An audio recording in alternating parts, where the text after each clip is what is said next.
gloire de Dieu. Amen. Oh, comme un petit enfant et tu verras la gloire de Dieu. Merci Seigneur. Nous sommes reconnaissants. Amen. Amen. C'est réellement un privilège pour moi de pouvoir être avec vous ce soir. Je vous remercie chaleureusement pour votre accueil et l'accueil et l'invitation de votre pasteur. C'est réellement un privilège pour moi d'être ici. Amen. Et je le remercie de m'accorder du temps pour la chair. Amen.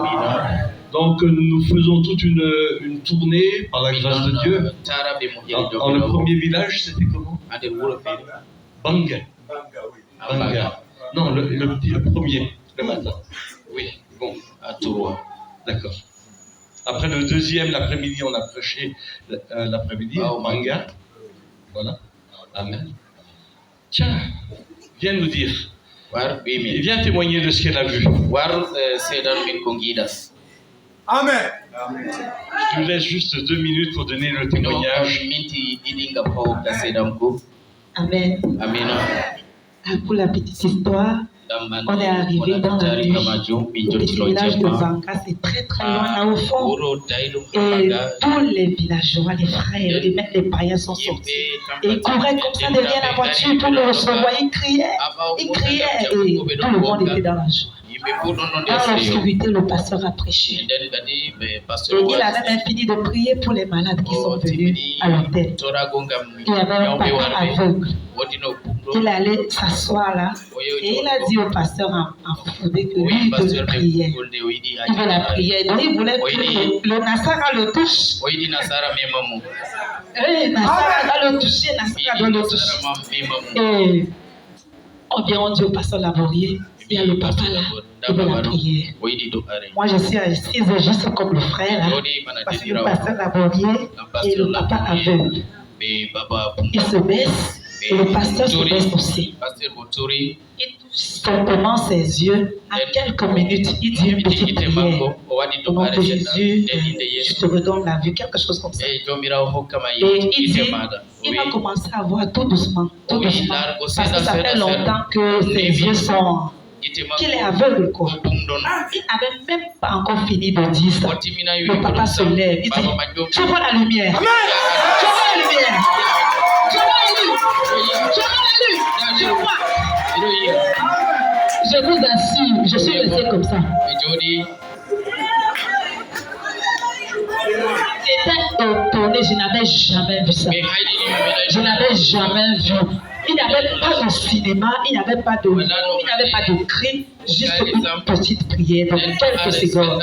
Et le papa là aujourd'hui, il voit. Et quand les gens ont vu ça, ils sont allés chercher les malades pour les faire. Les malades sont sortis. Il fallait que le pasteur prie pour tout le monde. Il se faisait tard, ils sont passés. Mais vraiment, l'Éternel est puissant. Il utilise son serviteur dans la simplicité, mais il fait de grandes choses. Que le Seigneur vous bénisse. Alléluia, merci Seigneur. Amen. J'ai demandé qu'elle témoigne simplement parce que des pays juste à côté de moi, lorsque j'ai mis les doigts sur les yeux de l'aveugle, et puis quand il a commencé à voir, je voyais son visage.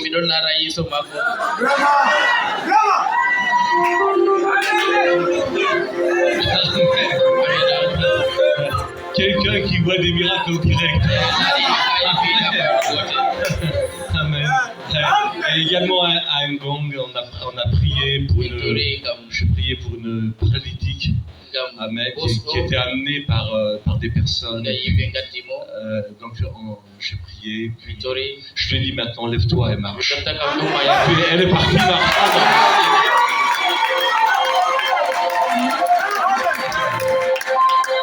Tout simplement, amen, je voudrais d'abord premièrement me présenter si vous permettez. Je ne vais pas prendre énormément de temps parce qu'il y a a le temps de Dieu et on va lui laisser le temps d'agir. Amen. On va introduire, et puis c'est tout ce qu'on peut faire en tant qu'être humain. Amen, introduire et puis laisser faire Dieu. Trop souvent, je pense que le pasteur Jules en parlait tout à l'heure, trop souvent on prêche, puis on dit bon, bah non, là la réunion est finie. Puis le Seigneur dit finalement je voulais faire quelque chose, mais ils s'en vont tous. Est-ce que vous êtes prêts à attendre les miracles? Est-ce que vous êtes prêts à attendre la manifestation de la parole? Donc, amen, je suis donc le pasteur Bernard Laborier de la ville de Genève. Je suis français, mais Genève c'est en Suisse. Parce que j'habite à côté de la frontière, donc on passe la frontière continuellement. Donc voilà, donc on a démarré l'église il y a à peu près en 1991 avec 100 personnes. Et aujourd'hui, on a à peu près une centaine de personnes. Donc, il faut savoir que Genève, c'est la ville des Illuminati. C'est la ville du Conseil écuménique mondial. Bon, c'est la ville de l'ONU, vous devez le savoir, de la Croix-Rouge, et de bien les organismes et tout ça. Donc c'est une ville internationale. Et Dieu nous a fait grâce parce qu'on a démarré avec 7 personnes et le Seigneur a ajouté. Amen. Il a fait comme ça. Et Dieu m'a permis depuis plusieurs années de voyager, notamment en Afrique. J'ai commencé par le Bénin. Ensuite, je crois, si je me souviens bien, le Togo, où je suis allé parler directement au président Yadema. Il a pris son avion, il est venu me chercher. L'avion était vide, mais il m'a ramené. L'avion m'a ramené, l'avion présidentiel m'a ramené, tout ça. Ouais. Un petit bonhomme comme moi, même pas un intellectuel, un président prend son avion, il dit voilà l'avion, on va aller va chercher le garçon là-bas.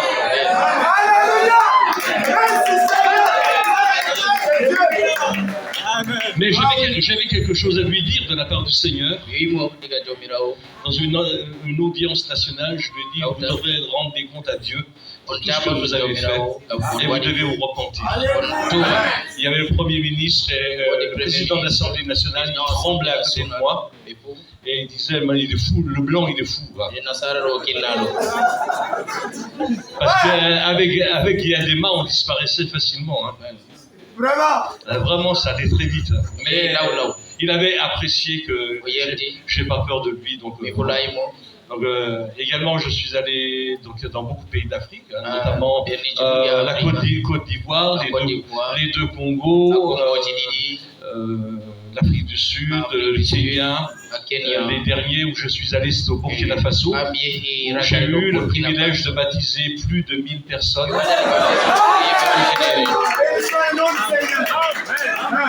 Là, je pourrais vous parler de miracles encore, mais la soirée est trop courte pour cela. Amen. Mais on veut laisser le Seigneur agir. Alors, amen. Je ne vais pas vous embêter plus longtemps avec moi parce que l'homme n'est pas très important. Nous sommes venus pour le Seigneur Jésus. Alors, je vous propose une écriture, une promesse prophétique. Dans le livre des Actes, au chapitre 3, le verset 19, nous allons lire 2 versets, si vous voulez bien. Ce sont des passages que vous avez déjà lus. Nous savons que la parole est la même hier, aujourd'hui et éternellement, parce qu'elle est Dieu. Et il dit ici, Acte 3, versets 19 et 20.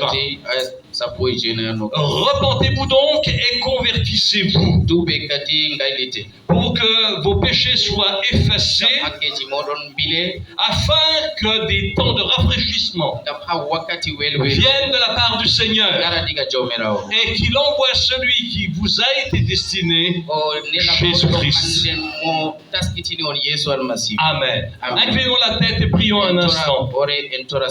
Père éternel, Dieu Tout-Puissant, c'est avec humilité que nous nous inclinons devant toi, Seigneur notre Dieu, ce soir, Père bien-aimé. Tu nous as réunis ensemble, Seigneur notre Dieu, pour entendre ta voix et voir tes merveilles être manifestées. Et nous sommes pleinement reconnaissants. Bénis le pasteur de cette église, Seigneur, renouvelle ses forces, remplis-le encore de courage et de force, Seigneur notre Dieu, afin qu'il accomplisse, Seigneur, ta volonté dans le ministère, Seigneur. Bénis chacun et chacune ici présent, tu nous connais, tu connais nos besoins, Seigneur, tu connais nos tristesses, tu connais nos fatigues, tu connais nos combats, Seigneur, oh Dieu, tu as dit que tu combattrais pour nous, Seigneur notre Dieu. C'est pourquoi nous t'invoquons, Seigneur notre Dieu Tout-Puissant, ce soir, au nom du Seigneur Jésus-Christ, nous t'avons ainsi prié, nous te remercions pour tout ce que tu vas faire. Amen et amen. Merci Seigneur. Vous pouvez vous asseoir. Gloire à Dieu. Amen. Amen. Je veux mettre l'accent juste pour un instant où il est dit au verset 20 afin que des temps de rafraîchissement viennent de la part du Seigneur. Amen. Et qu'il envoie celui qui vous a été destiné, Jésus-Christ. Amen. Si je peux donner un petit titre, c'est des temps de rafraîchissement. Je crois que ça s'adresse à chacun d'entre nous. Que vous soyez convertis depuis 1 an, 2 ans, 10 ans, 20 ans, ou que tu n'aies jamais donné ta vie au Seigneur, cette promesse te concerne. Cette promesse te concerne. Parce qu'elle vient directement de Dieu. C'est la pensée même de Dieu.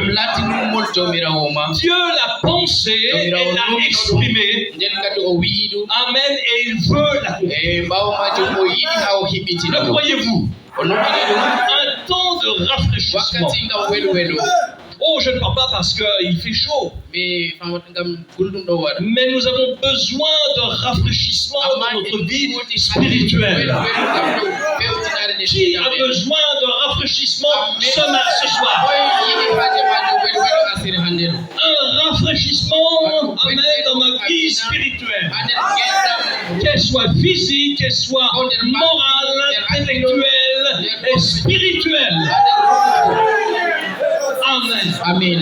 Nous voulons faire sortir Jésus de l'histoire. Nous voulons voir un Jésus, amen, vivant parmi nous. Nous ne voulons pas être juste des religieux qui vont à l'église. Nous ne voulons pas être juste des religieux qui donnent leur dîme. Mais nous voulons voir Jésus au milieu de nous. Gloire à Dieu. Un temps de rafraîchissement. Donc il dit pour commencer, repentez-vous et convertissez-vous. Amen. Amen. En autre endroit, Jésus avait dit, amen, il faut que vous naissiez de nouveau. Non pas, il n'a pas dit, amen, je ferai que vous naissiez de nouveau, mais il faut que vous naissiez de nouveau. Parce que je vais tout disposer. Je vais disposer de ma parole, je vais disposer de la puissance pour cela, amen, afin que vous puissiez naître de nouveau. Donc vous voyez, la condition de ce rafraîchissement est de se repentir et de prendre une décision de suivre Dieu. Amen. Amen. Ces temps de rafraîchissement doivent s'accomplir avant que le Seigneur ne revienne avec son épouse. Amen.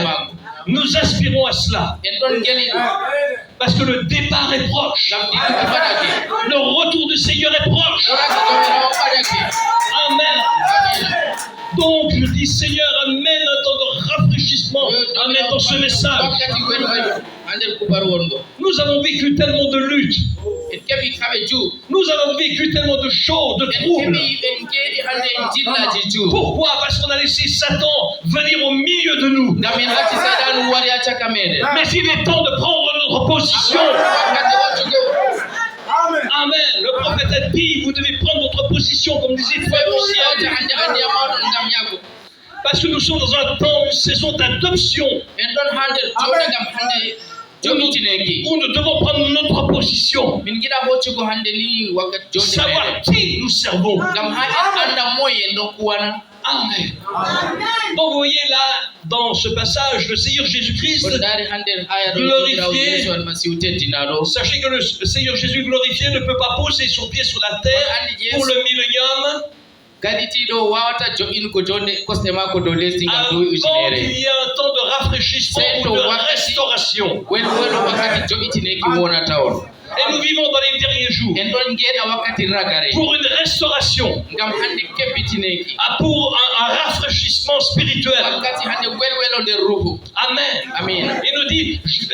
Il nous dit qu'il y aurait une restauration de toutes choses. Amen. Maintenant, ce temps de rafraîchissement est là. Et nous devons le proclamer. Amen. Je ne veux pas vous prêcher ce soir. Un prophète vient. Ce prophète s'appelle William Branham. Vous le savez déjà. Vous le croyez déjà. Je n'ai pas besoin de vous prêcher des choses comme cela. Mais il y a un temps de restauration. Un temps de rafraîchissement avant son retour. Amen. C'est une prophétie des Écritures. Croyez-vous dans les prophéties? Amen. Croyez dans un prophète, vous devez croire dans les prophéties.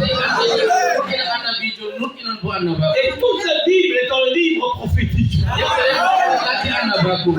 Et nous avons reçu un message de restauration.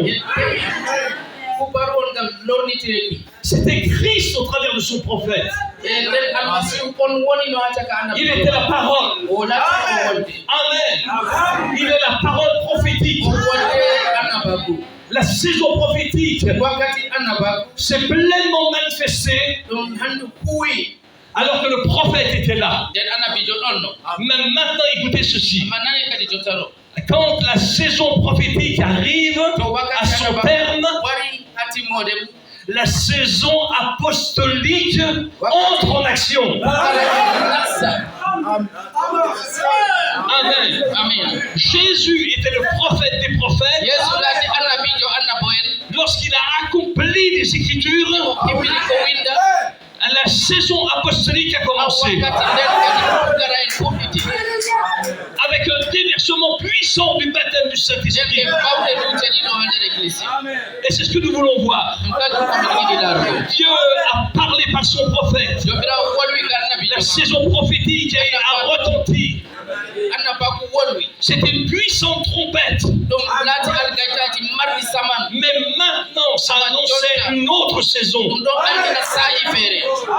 La pluie de l'arrière-saison. Amen. Une pluie puissante. Une pluie de rafraîchissement. Une pluie de restauration. Ce que le diable t'avait volé va être restitué ce soir. Amen. Peu importe ce que c'est. Amen. Il a fait de moi un pécheur. Mais Christ a fait de moi un saint. Amen. Oh, gloire à Dieu. Le diable doit reculer ce soir. Nous lui disons ce soir. Oh, Amen. Amen. Nous croyons la parole. Satan, tu n'as rien à voir avec moi. J'ai été racheté. J'ai été racheté par le Tout-Puissant. Oh oui. Alléluia. Amen. Regardez cette promesse.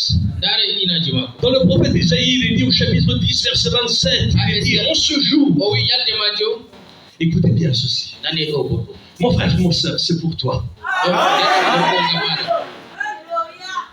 L'évangile, c'est pas pour une foule. L'évangile, c'est pour un individu. Alors j'espère que c'est pour toi ce soir. Il dit, en ce jour, est-ce que c'est pas le jour? Son fardeau sera ôté de dessus son épaule.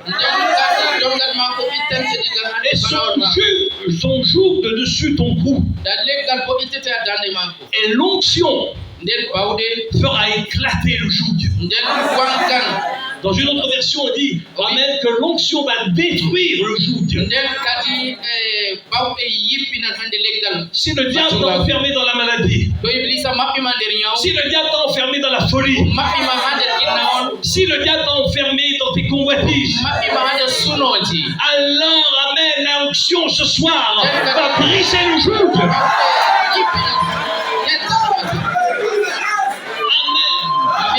Un temps de rafraîchissement.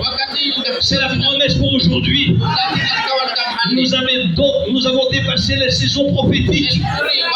Et je dis merci Seigneur pour la saison prophétique. Parce que s'il n'y avait pas une saison prophétique, il n'y aurait pas une saison apostolique. Et amen. Et ce soir, amen. L'onction apostolique est au milieu de nous ce soir. Alléluia. Il sera fait selon ta foi.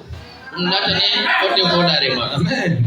Merci Seigneur. Je voudrais illustrer ce temps de rafraîchissement par cet exemple. Je me souviens plus, il y a déjà quelque temps de cela. Je regardais un reportage, mais je ne sais pas si c'était sur Internet ou quoi que ce soit, peu importe. C'est pour illustrer la chose. Il y avait un vieux bâtiment. Vous savez, nous en Europe, on a des vieux bâtiments qui datent de plusieurs siècles. Mais au cours des siècles, on modifie souvent ces bâtiments. Ils repeignent les bâtiments, ils amènent des améliorations. Au cours des siècles, ça se passe. Et là, il y avait des personnes, notamment des restaurateurs, qui étaient là dans ce bâtiment, parce que quand ils ont voulu refaire le bâtiment et qu'ils ont gratté contre le mur, ils se sont aperçus que sous la couche, il y avait une fresque magnifique. Alors ils ont dit, on va restaurer le bâtiment. On va enlever tout ce qui a été mis en plus. Alors ils ont commencé à gratter. Peut-être du vieux plâtre qui était là, à gratter là. Et au fur et à mesure qu'ils grattaient, amen, il y avait une magnifique fresque qui commençait à être vue. Une restauration. Mais pour restaurer, il fallait des restaurateurs. Amen. Parce que, amen, un restaurateur est différent que l'auteur de la fresque. Il y a premièrement l'auteur de la fresque. Deuxièmement, il y a le peintre qui fait la fresque. Et là, il y a des restaurateurs. L'auteur de la fresque, c'est le Seigneur Jésus. Amen. Celui qui a peint la fresque s'appelle comment? William. Amen. Mais qu'est-ce qui s'est passé? Le diable s'est mis de la partie. Et lui, c'est pas un bon peintre. C'est un barbouilleur. il a commencé à mettre des choses sur toi. Il a commencé à mettre des problèmes sur ta vie. Il a commencé à en prendre à ta santé. Il a commencé à en prendre à tes pensées. Maintenant, toutes sortes de choses dans ton esprit. De la tristesse et toutes sortes de choses. Oui, le diable a fait tout ça. Il a essayé de couvrir la fresque. Amen. Quand je suis né comme un pécheur. J'ai grandi pratiquant des mensonges. J'avais pas beaucoup de mal de mentir, c'était ma nature. Moi j'étais un jeune, à 17-18 ans j'étais dans les rues, je me battais avec tout le monde. J'étais un petit voyou. Amen. Le diable avait fait de moi de cela. Mais derrière la couche,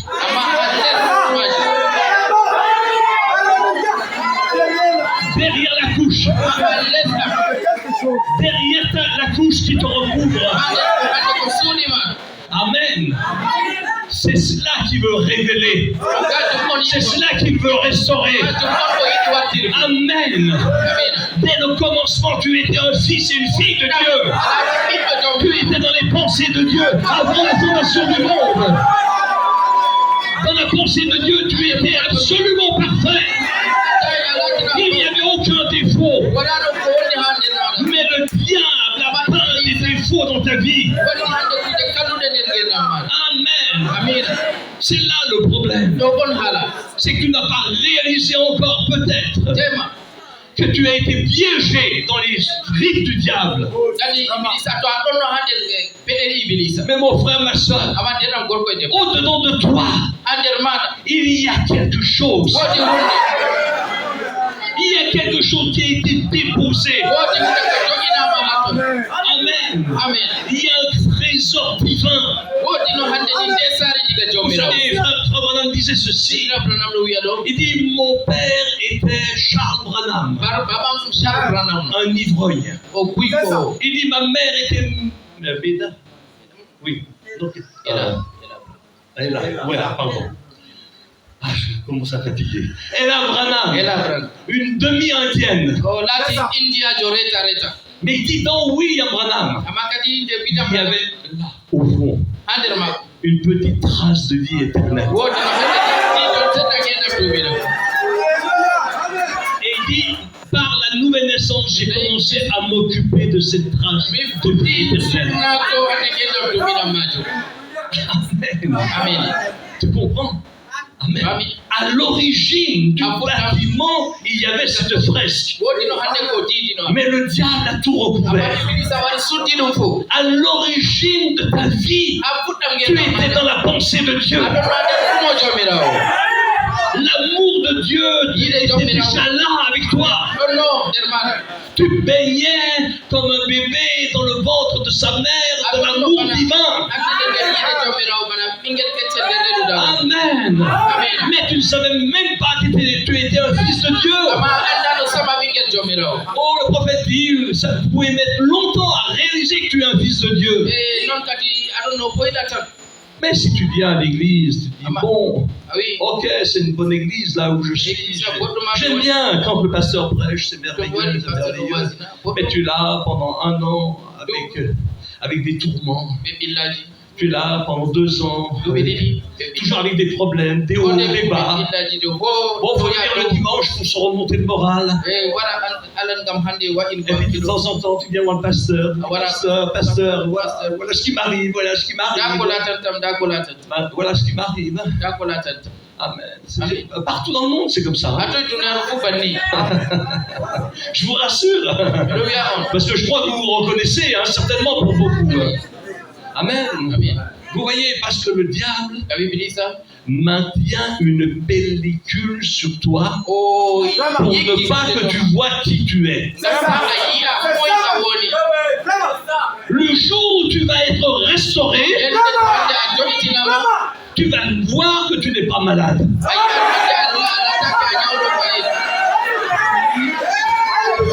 Amen. Dieu. Amen. Vous voyez, tu vas voir qui tu es. Vous savez, c'est toujours ainsi. Quand le Seigneur Jésus est venu, Amen. Amen. Tout le monde disait, mais qu'est-ce que c'est que ce garçon-là? C'est un enfant d'adultère. Le diable essayait de cacher des choses. Amen. Et au fur et à mesure du temps, Jésus parlait en parabole, mais parfois il prenait ses disciples à l'écart et puis il leur révélait le mystère. Amen. Des gens disaient, mais y a-t-il quelque chose de bon qui peut venir de Nazareth? Est-ce qu'il y a quelque chose de bon? Amen. Parce que les gens ne comprenaient pas. Le monde ne vous comprendra jamais. Amen. Parce que le monde aime ce qui est à lui. Mais toi, dès le commencement, tu n'es pas du monde.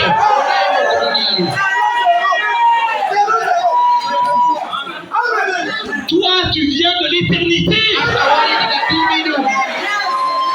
Tu viens de l'éternité pour retourner à l'éternité.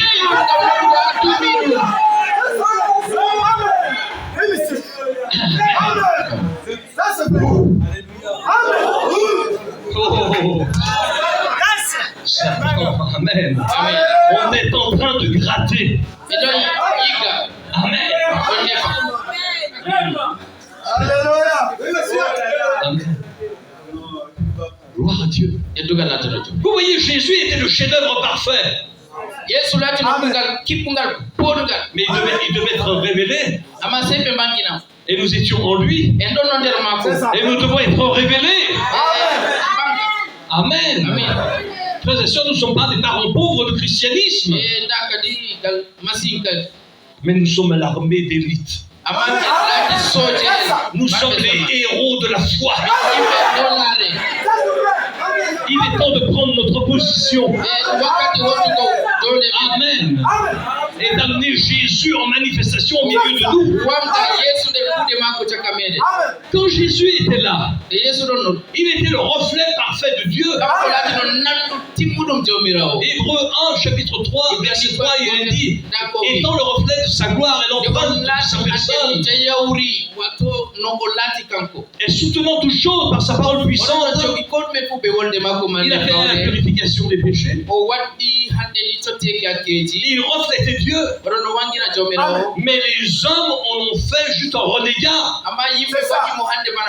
Amen. Amen. Les pharisiens qui étaient là, enchaînés dans leur doctrine, on en fait un renégat. Mais il était la parole. De la même manière que toi, tu es une partie de la parole. Amen. Amen. Peu importe d'où tu viens, peu importe la couleur de ta peau, peu importe que tu sois un intellectuel ou pas un intellectuel, Dieu ne traite pas avec ton cerveau, il traite avec ton âme. Amen. Amen. Il est intéressé que par cela. Amen. Vous voyez? Amen. Christ, c'est pourquoi Christ est venu aujourd'hui pour amener une restauration. Amen. Amen. Il ne nous a pas amené à être de parfaits branhamistes. Religieux branhamistes. Non. Non. Dieu s'est déversé au travers de son prophète. La puissance de restauration s'est déversée au travers de son homme. Il était tellement abandonné entre les mains de Dieu que la puissance de Dieu pouvait se manifester au travers de lui. Et aujourd'hui, Dieu cherche des serviteurs, amen, et des servantes également, amen, qui soient tellement abandonnés entre les mains de Dieu que le Saint-Esprit, amen, pourra restaurer l'image du Dieu invisible au travers de la vie. Oh, je sais. Alléluia. Je suis tellement content de cela. Mais je n'étais qu'un voyou. Moi, ce que je voulais, c'était être curé. Je raconte toujours cette histoire-là parce que bon, je commence à être un peu vieux, alors je suis obligé de ragoter un peu, comme on dit en France. Amen. Parce que j'étais catholique et je voulais être curé. Quand je suis arrivé au séminaire, ils m'ont dit non, on ne te veut pas. J'étais déçu, hein. J'aurais fait un bon curé. Mais Dieu aime autre chose. Dieu aime autre chose. Mon frère et ma soeur, je veux dire cela pourquoi? Peu importe ce que les gens nous disent de toi. Moi, mon papa me disait toujours que t'es un bon à rien. T'es un bon à rien. Parce que je me battais dans les rues, il dit t'es un bon à rien. Ce sont des paroles qui m'ont poursuivi. Ne dites jamais aux enfants que ce sont des bons à rien. Mais soyez toujours positifs avec vos enfants. Amen. Voyez, soyez toujours corrects avec eux. Parce que l'amour corrige. Amen. Vous voyez. Donc, amen. Quand j'ai commencé à connaître le Seigneur, il y a quelque chose qui a commencé à naître en moi. Amen. Pour beaucoup, la nouvelle naissance, c'est juste appartenir à une église. Devenir membre d'une église. C'est pas ça. Amen. C'est être restauré. C'est que tout le péché qui t'enveloppe si facilement soit ôté de ta vie. Amen. Que toute cette vieille couche qui te fait de toi juste un religieux du message, que tu deviennes un fils et une fille de Dieu. Amen. Vous voulez voir quelqu'un qui était un vrai fils de Dieu? L'apôtre Pierre passe, et il y a un homme paralytique qui est là. J'en ai parlé ailleurs. Hein? Amen, qui est là. Et le prophète en parle. Il dit, cette paralytique regarde Pierre. Et puis Pierre ne lui dit pas, ça c'est mon âme qui en parle, hein, comme ça. Il dit, Pierre n'a pas dit, attends, on va faire une réunion de prière spéciale pour toi. Je vais aller voir mon pasteur, s'il est d'accord, on fait une réunion spéciale pour ta guérison. Est-ce que ça s'est passé comme ça?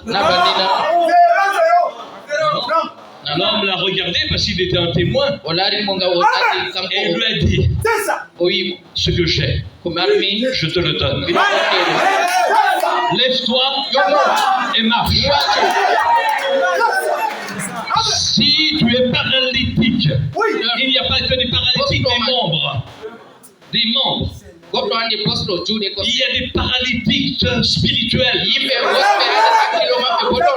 Ce que j'ai ce soir, je te le donne. Lève-toi et marche. Marche au nom du Seigneur. Amen.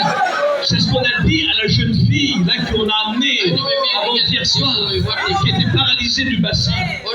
Elle était assise. J'ai mis mes mains maintenant. Je n'ai rien dit du tout. J'ai laissé passer la vie.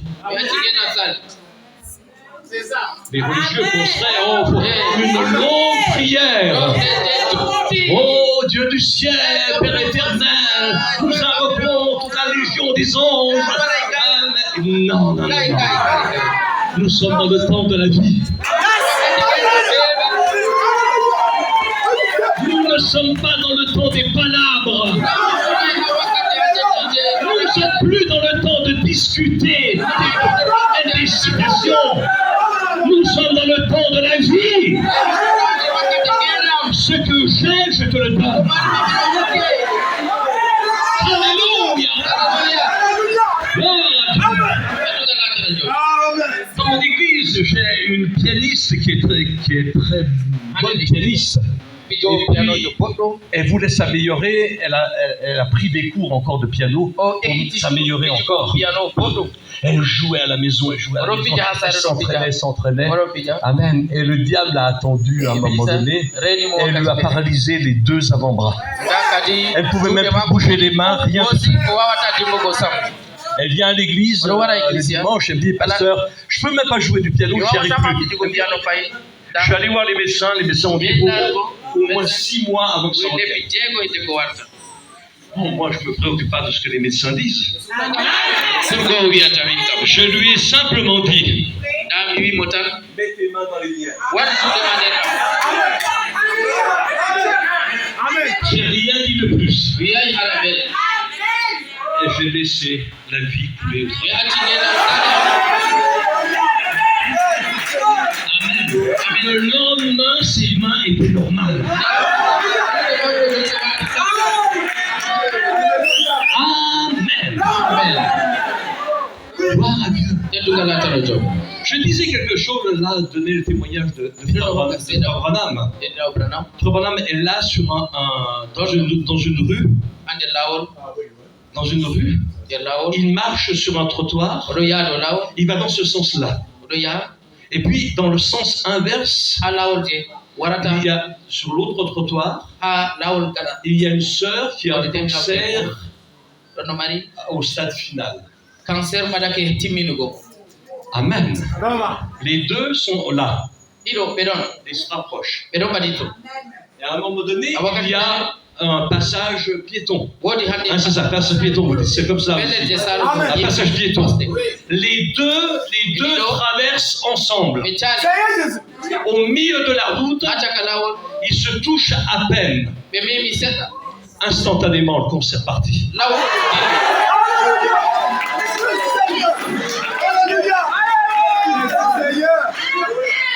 Il n'y a pas de prière. La vie est tellement forte. La vie de résurrection est tellement forte. Seigneur, quand je pense à cela. Amen. Avant-hier soir, on m'a amené un enfant.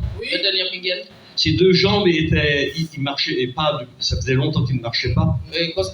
Et ses deux jambes n'étaient pas à la même longueur.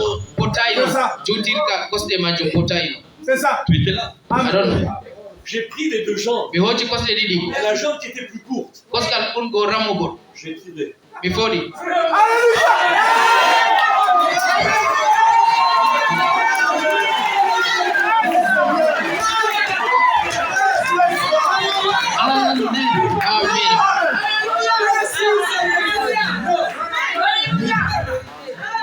Je te visiterai au temps de la vie.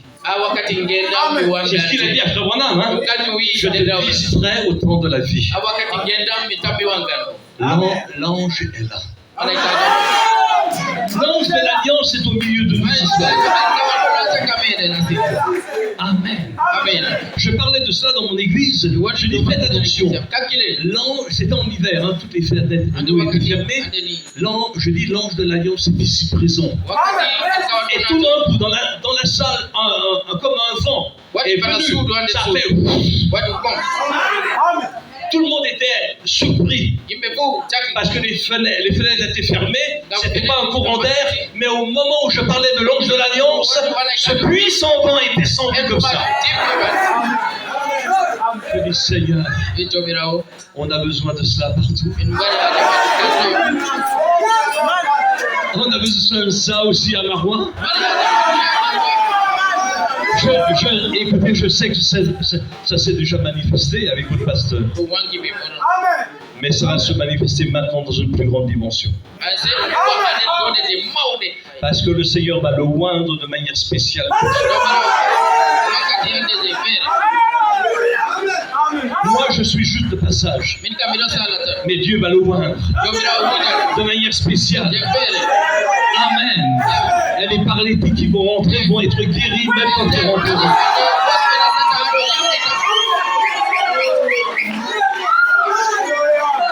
Amen. Amen. On peut le prophétiser sur tout.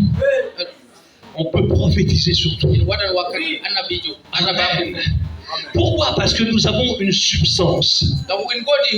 La substance parole. Les pentecôtistes font des prophéties, mais ils n'ont pas de matière à la manifestation de ces prophéties. Ils supposent ou ils essaient de trafiquer la chose pour qu'elle puisse correspondre Mais nous avons une parole qui demande juste une chose, être manifestée. Amen. Oh, gloire à Dieu. J'étais à Kinshasa. Non, je vais vous dire autre chose. J'étais au Japon. Je venais du sud du Japon. Et je me trouvais à Osaka. Avez-vous entendu parler de la ville d'Osaka? Peut-être. Amen. Et puis nous n'avions plus du tout d'argent. Avec mon traducteur, on n'avait plus du tout d'argent. On devait retourner à Tokyo pour prendre l'avion. Et là, on devait dormir.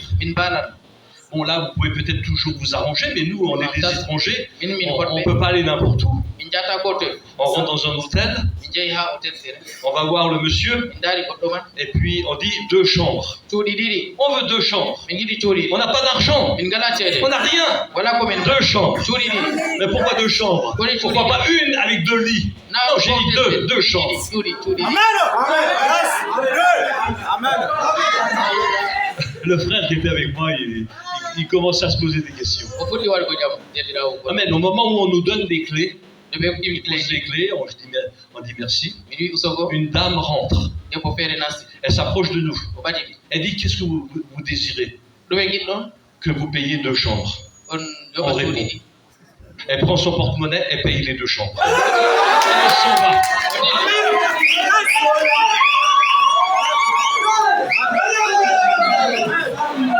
Amen. Qu'est-ce que vous voulez faire? Amen.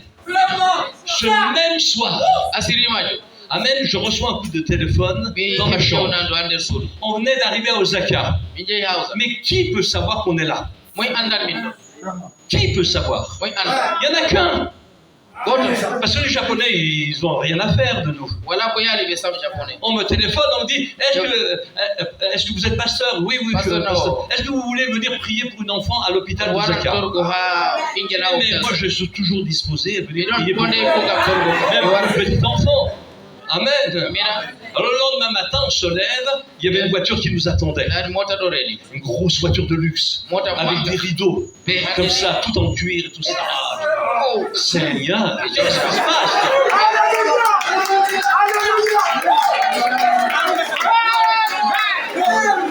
Il y avait 2 personnes, un homme et une femme. La femme parlait un peu l'anglais, donc il pouvait nous parler. Mais l'homme ne parlait pas anglais. Il prend la voiture, on part. Et puis le frère qui est avec moi, il me dit, regarde, pasteur, cet homme n'a pas de petits doigts.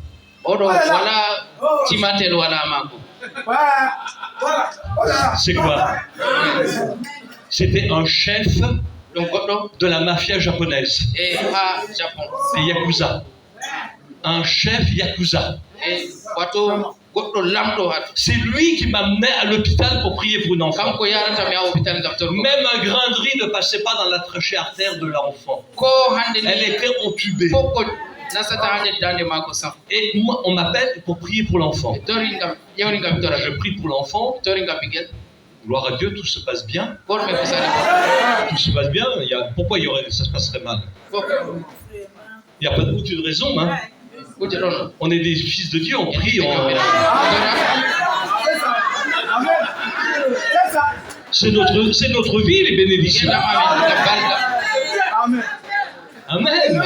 C'est comme quand tu manges le matin, quand tu manges à midi ou tu manges le soir. Amen, tu fais des miracles naturellement. Amen. Et l'enfant guéri, il y avait ses parents qui étaient là. Et moi je parlais aux parents, je leur disais, est-ce que vous connaissez Jésus-Christ? Et les parents me disaient, mais on n'avait jamais entendu parler de Jésus-Christ. Ce sont des bouddhistes. L'enfant nous arrête. Elle agrippe son papa. Elle lui dit, ce que cet homme a dit au moment où il a prié pour moi, j'ai vu Jésus.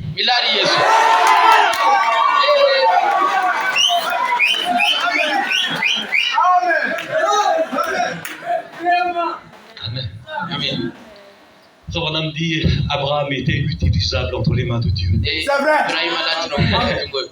Mais trop souvent, on vient avec nos problèmes, comme si Jésus n'était pas mort à la croix. Comme s'il n'avait pas fait l'expiation de tous nos péchés. On vient toujours en train de se plaindre, de ceci, de cela, de cela. Et ça, et notre vie spirituelle ne fonctionne pas comme ça. La foi. Voilà. Dieu te demande d'avoir la foi. La foi est la substance des choses que l'on espère et une démonstration de celles que l'on voit. Quand tu regardes dans l'invisible, tout est possible. Tout est possible à celui qui croit. La chanter, tout est possible. À tout moment. Mon frère, ma soeur, amen. Les choses où tout est possible, c'est pas juste à l'église, mais c'est même chez toi. C'est dans ton travail. Tout est possible. Oh, merci Seigneur. J'aime un Dieu qui est comme ça. Vous voyez, c'est pourquoi de temps en temps, amen, et on en a parlé avec le pasteur Jules. Moi, j'aime pas bien entendre le Dieu de Branham. Parce que le mot Dieu signifie objet d'adoration. Pour qu'il soit notre objet d'adoration, on doit avoir d'abord une rencontre avec lui. Si tu dis il est le Dieu de Branham, lui a fait une expérience avec lui. Mais toi, est-ce que le Dieu de Branham c'est ton Dieu? Alors je ne veux pas dire le Dieu de Branham, je veux dire mon Dieu. Notre Père qui est aux cieux, que ton nom soit sanctifié, que ton règne vienne, que ta volonté ce soir soit faite sur la terre comme au ciel. Le croyez-vous? Amen. Amen. Restauration. Il faut qu'avant l'enlèvement, qui est si proche, avant que le Seigneur ne revienne, pour nous amener jusque dans le millénium, il faut qu'on soit restauré, rafraîchi. Amen. Nous avons reçu un message puissant. Malheureusement, le diable a mis certaines personnes au milieu de nous pour tout cacher, pour tout mélanger, pour amener toutes sortes de fausses doctrines. Et ça a posé des problèmes. C'est comme des peintres qui ne sont pas des bons peintres. Ils gâchent tout. Ils gâchent tout. Amen. Amen. Mais ce soir, il y en a un qui est ici. Parce qu'il a dit qu'il serait avec nous tous les jours. Tous les jours. Jusqu'à la fin du monde. Amen. C'est pourquoi ne crains point. Mais crois seulement. Amen. Parce que tout est possible à celui qui croit. Amen. Que Dieu soit loué et béni. Je pense que vous avez compris la pensée. Maintenant, on va laisser le Saint-Esprit prendre place. Amen. Je vais redemander à l'autre sœur de venir chanter. De façon, amen, c'est ce que j'ai expliqué. Ça, amen, l'onction, il y a l'onction pour prêcher, il y a une onction pour la guérison. Je dois attendre l'onction pour la guérison. En attendant, elle va chanter. Juste un petit chant pour introduire. Vas-y, ma sœur. Agnès.